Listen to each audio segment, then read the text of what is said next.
네, 여러분 반갑습니다. 교육정보에 보는 것 에듀플래너TV의 요소쌤입니다. 자, 인서울 상위권 대학으로 진학을 하기 위해서 활용하는 제도가 바로 편입인데요. 이 편입을 처음 준비할 때 일반 편입과 학사 편입 이 사이의 선택의 기로에서 굉장히 많은 고민을 하게 됩니다. 아무래도 지원 조건이 다르다 보니까 준비 기간도 다르고 경쟁률 이런 모든 부분이 다르기 때문인데요. 오늘은 일반 편입과 학사 편입의 차이점에 대해 설명해 드릴 거예요. 먼저 어떤 전형이 유리한지 결론부터 말씀드리자면 학사 편입이 훨씬 유리합니다. 왜 학사 편입이 유리한지 지원자와 경쟁률, 그리고 지원자들의 성적, 그리고 현재 입시 시장의 트렌드 이러한 부분에서 하나하나씩 짚어드리겠습니다. 자, 먼저 첫 번째 일반 편입 2년제 졸업 이상의 학력 조건만 있다면 누구나 지원 가능합니다. 그리고 학사 편입 4년제 졸업 이상의 학력 조건이 필요해요. 당연히 문턱이 차이가 있는데요.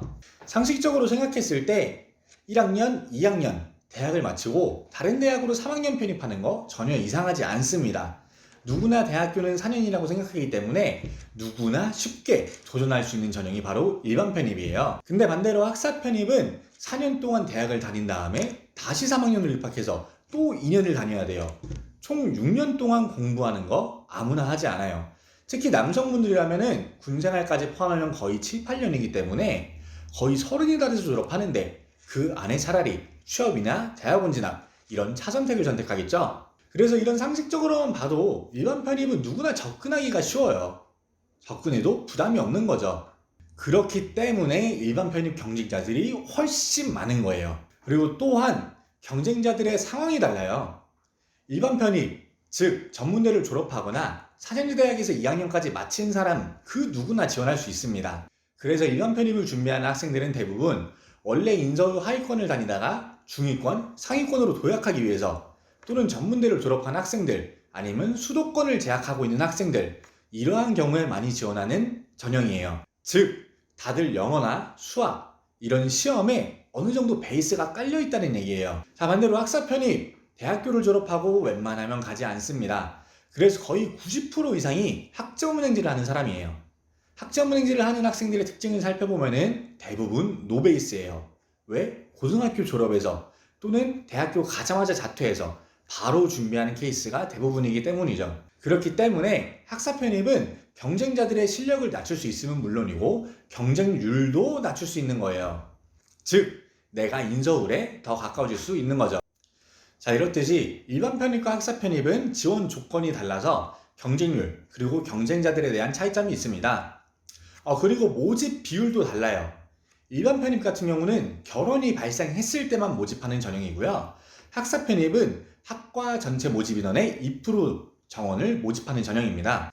이 결혼으로 모집하냐, 2% 내로 모집하냐, 이 모집 방법이 굉장히 중요한데요. 그 이유, 바로 현재 입시 시장 흐름이 굉장히 급변하게 바뀌고 있기 때문입니다. 자, 2022년 편입시장에서 가장 핫한 키워드, 바로 국민대학교 일반 편입 폐지입니다. 인서울에서 그래도 국숭세단 라인을 대표하던 학교가 일반 편입 모집을 아예 하지 않았어요. 사실 이 일반 편입 감축에 대한 얘기는 몇 년 전부터 나왔었습니다. 왜 감축되고 있냐면은 정부 정책에 따라서 신소재나 AI 융합 이러한 첨단학과가 신설되었기 때문이죠. 첨단학과가 신설되면서 한 대학에서 유지하던 전공들이 굉장히 다양해진 거예요. 이게 무슨 말이냐면은 작년까지는 한 학과에서 원래 100명이 필요했고 여기서 결혼이 발생하면은 그 결혼만큼 일반 편입을 통해서 충당을 했습니다. 그런데 올해부터 첨단학과가 신설되다 보니까 이 100명이 50명, 50명으로 나눠지게 된 거죠. 갑자기 총 유지해야 되는 학생이 절반으로 줄어들다 보니까 결혼이 20명이든 30명이든 발생해도 총 인원의 변동이 없는 거예요. 즉 일반 편입에 대한 치유가 없어진 거죠. 단순하게 생각하면은 그냥 첨단학과가 신설돼서 일반 편입을 폐지시키고 있다. 이게 팩트입니다. 반대로 학사 편입은 무조건 정원의 2% 정도를 모집을 하고 있어요. 국민대 당연히 학사 편입 모집했습니다. 그러니까 학사 편입 준비하는 게 훨씬 유리한 거예요. 그리고 사실 대부분 이 편입 전형 고민할 때 가장 많이 드는 고민이 기간이에요. 왜냐면 일반 편입은 2년제만 졸업하면 되지 학사 편입은 4년제를 졸업해야 되니까. 그런데 이 4년제 어차피 학점은행제 활용하면은 2년 만에 마칠 수 있습니다. 자, 이 학점은행제 편입을 준비하는 분들이라면 다들 한 번쯤 들어봤을 텐데요.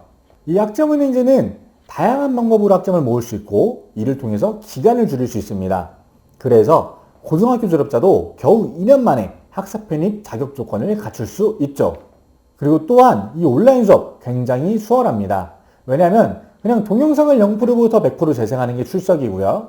정해진 시간표가 없어서 내 스케줄에 맞춰서 야간에 듣건 주말에 듣건 그냥 여유 시간에 들으면 돼서예요. 그러니까 평일이나 오전, 오후 이럴 때는 영어 또는 수학 이런 시험 준비를 하면 되고요. 야간이나 주말 또는 시험 준비를 위해서 독서실이나 학원 왔다 갔다 할 때 그때 틈틈이 수강하면 되는 거예요. 왜냐하면 요즘 학점은행제는 모바일도 가능하기 때문이죠.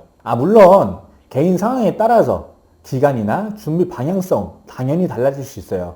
그래서 편입을 보다 유리하게 준비하기 위해서는 시작 전 내 상황에 맞게끔 커리큘럼을 정확히 구성하고요. 시간 분배를 어떻게 할지, 영어 수학 공부는 어떻게 할지 이러한 방향성을 꼼꼼히 잡아가는 게 중요합니다.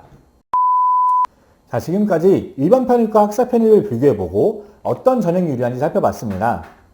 알아본 듯이 학사 편입이 훨씬 유리해요.